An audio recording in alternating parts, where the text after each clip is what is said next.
You ask Tiger to solve. This deals with linear equations with one unknown. The final result is x equals -1/2. Let's solve it step by step.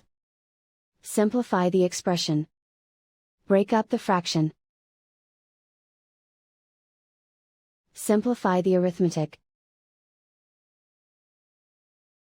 Find the greatest common factor of the numerator and denominator. Factor out and cancel the greatest common factor.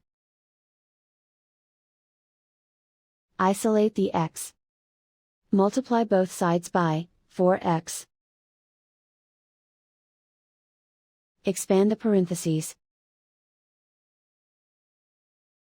Multiply the coefficients.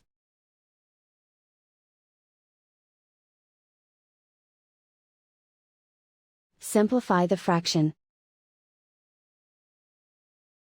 Multiply by 0. Group all constants on the right side of the equation. Subtract 1 from both sides. Group like terms. Simplify the arithmetic.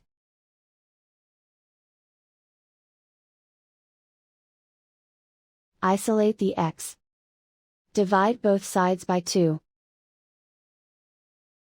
Simplify the fraction. And so the final result is x equals -1/2.